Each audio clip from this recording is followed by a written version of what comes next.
네, 삼성전자가 정년을 60세로 5년 연장하는 대신 해마다 임금을 줄여나가는 임금 피크제를 도입하기로 했습니다. 이를 두고 재계 맏형인 삼성그룹이 고양이 목에 방울을 단 게 아니냐 이런 얘기도 흘러나오고 있는데요. 연세대 이지만 교수님과 함께 이번 조치의 의미와 파장 짚어보겠습니다. 교수님, 안녕하세요. 네, 안녕하십니까. 지금 이미 이제 10대 대기업 가운데는 뭐 LG도 있고 포스코도 네. 있고 이런 임금 피크제 도입한 기업들이 있는데 삼성그룹의 이번 조치 어떤 의미가 있다고 볼 수 있을까요? 재계 1위인 삼성전자가 임금 피크제 도입에 노사가 합의한 부분은 정년 60세 법안이 통과된 이후 네. 처음으로 발생한 임금 피크제에 대한 노사 합의 사항입니다. 이 부분은 정년 60세 시대에 적합한 근로자의 고용 안정과 기업의 경쟁력 유지에 도움이 되는 노사 상생의 임금 모델을 개발했다는 데 큰 의미가 있다고 볼 수 있습니다.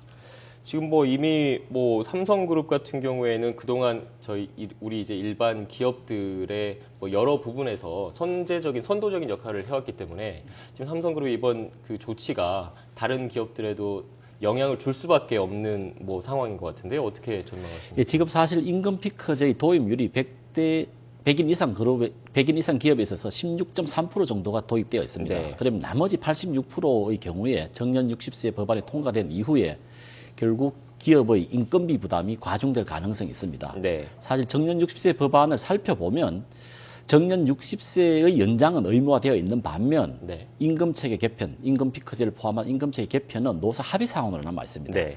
이 부분은 근로자가 노동조합이 동의를 해주지 않으면 정년 60세 연장으로 발생할 수 있는 기업의 인건비 부담이 기업이 다 짊어지게 된다는 겁니다. 그 부분은 역시 기업의 경쟁력 약화에 연결될 우려가 있다는 부분이죠.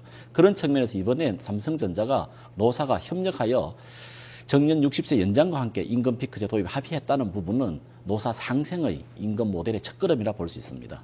지금 뭐 말씀대로 한다면은 뭐 이제 지금 정년 60세가 이제 법안이 통과가 됐고 이제 2016년부터 300인 이상 사업장에서는 이제 도입을 해야 되는 거지 않습니까? 네. 이제 지금 선제적으로 삼성그룹에서 뭐 도입한 측면이 있긴 한데 이제 재계에서 주장한 거는 이제 정년 연장에 따른 비용 부담을 줄일 수 있는 유일한 대안이다. 뭐 이런 뭐 입장인 것 같은데 이거 말고 다른 대안은 없을까요?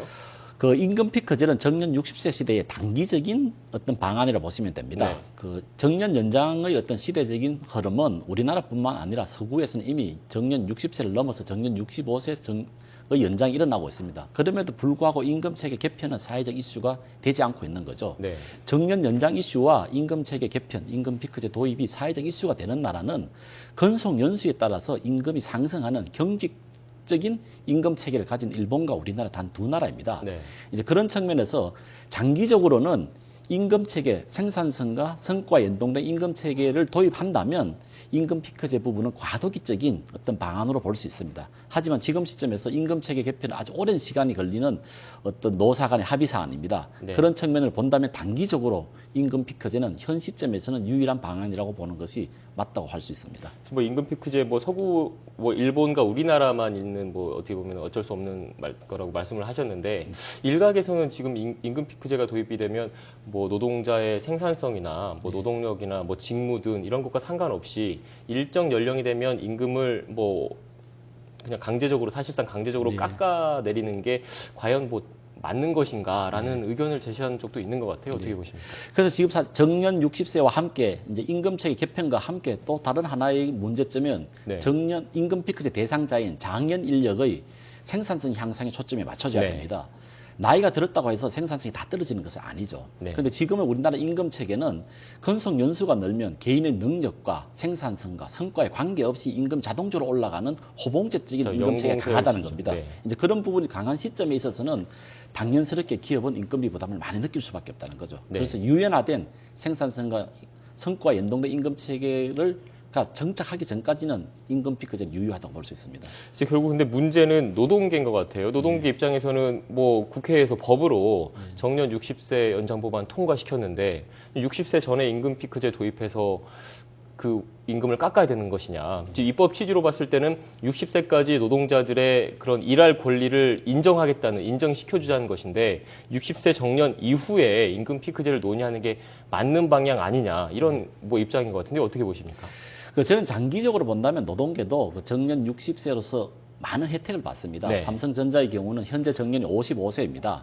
그래서 정년 60세로 연장이 되면 5년간 더 고용이 안정되는 부분이죠. 그리고 네. 생애 총액의 임금을 측면을 보더라도 지금 받는 임금보다 20에서 25% 정도 근로자 한 개인이 생애 총액 임금이 늘어납니다. 이런 혜택에 대하여 기본적으로 그런 임금은 당연히 기업의 인건비 부담으로 갈 수밖에 없다는 부분이죠. 네. 그래서 단기적으로는 근로자인 입장에서 본다면 임금을 더 많이 받게 되는 데 있어서 싫어할 근로자는 아무도 없습니다. 네. 그런데 기업의 인건비 부담으로 말미암아서 경쟁력 약화가 된다면 네. 장기적인 측면에서 경쟁력 약화는 기본적으로 기업의 구조조정을 초래할 수 있고 그러면 근로자의 고용이 불안해집니다. 네. 그러면 더 많은 임금 삭감이 우려가 있다는 부분이죠. 네. 그런 측면에서 단기적으로는 근로자분들이 더 많은 임금을 받기를 원하겠지만 장기적인 측면에서는 임금 피크제와 같은 임금 체계에 동의할 거라고 저는 믿고 있습니다. 뭐 그런 부분도 있는 것 같아요. 노동계 입장 하나만 더 정리를 해드리면 일단 뭐 정년이 60세까지 보장이 확고하게 뭐 된 상태에서 임금 피크제가 적용되는 게 아니라 일단은 막연하게 뭐 55세든 56세든 이때부터는 임금 피크제를 적용을 해서 임금을 깎고 정년이 그 보장된다는 게 또 그 확고하게 그 보장이 안 될 수도 있는 그런 상태지 않습니까? 그런 거기에 대한 우려도 있는 것 같은데. 그 정년 60세 연장과 함께 임금 네. 피크제의 도입을 불이익으로 생각하는 근로자분들이 지금 상당히 있습니다. 네. 하지만 정년 연장과 함께 임금체계 개편이라는 부분은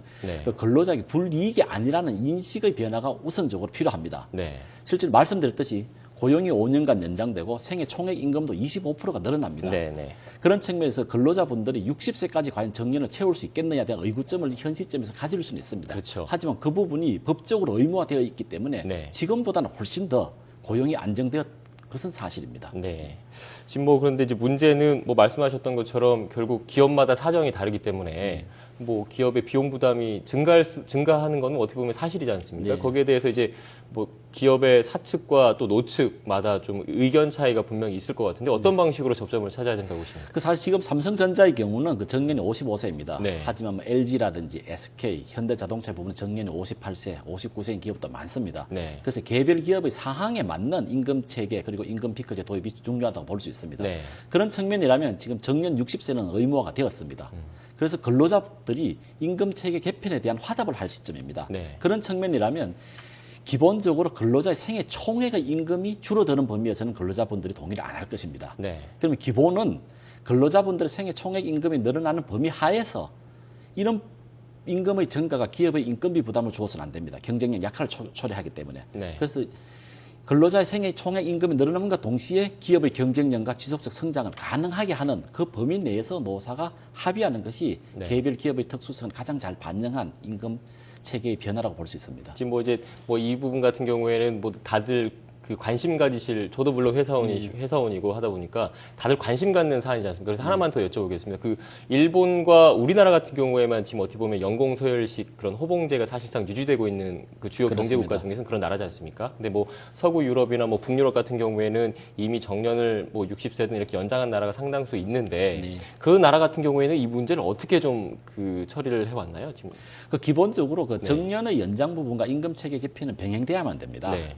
그런데 이게 법적으로 하느냐 아니면 기업 자율적으로 하느냐 부분인데 정년 60세의 정년이라는 개념을 가진 나라의 부분에 있는가 네. 함께 정년을 또 연령차별이라는 또 개념을 가진 나라가 존재합니다. 네. 이런 측면에서 기본적으로 기업의 성장과 고용의 안정의 두 가지의 측면을 동시에 고려하는 형태로서 노사가 협력하여야지만 이 문제를 풀 수 있는 것이지 네. 일방에게 혜택이 돌아간다면 근로자는 정년이 5년간 연장되는 반면에 임금체계 개편을 동의를 하지 않는다면 그 부분이 상당 부분 경영자에게 부담이 됩니다. 네. 그래서 일방의 혜택은 노사 모두에게 결과적으로 손실이 초래된다는 부분이죠. 네. 이런 부분을 막아야만 합니다. 네.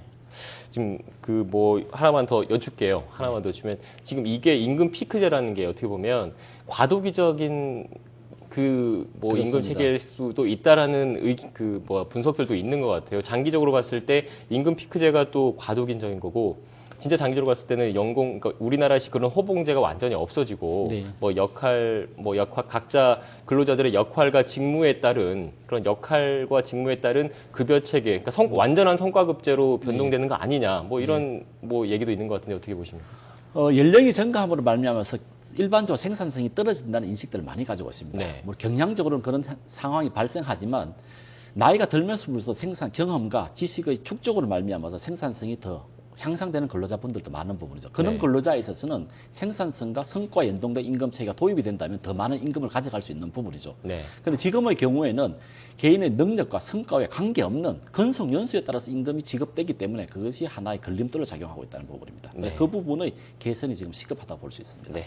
일단 마지막으로 하나만 더 여쭙겠습니다. 지금 정년 연장 임금 피크제 뭐 이렇게 뭐 화두는 던져진 상태고 또 삼성그룹 재계 맏형격인 삼성그룹이 선도적으로 임금 피크제를 도입하겠다. 일단 뭐 그 논의의 장은 열린 것 같습니다. 그런데 지금 뭐 노조 쪽이든 뭐 사측이든 입장 차이가 분명히 있는 게 사실인 거고 네. 그 핵심은 비용 문제인 것 같은데 네. 여기에 대해서 이제 뭐 양측의 입장 차이가 크다 보면 결국은 정부가 어떻게 해서 나서서 이 문제를 해결을 해야 될 것 같은데 어떤 정책적 지원 그리고 뒷받침이 돼야 된다고 보십니까?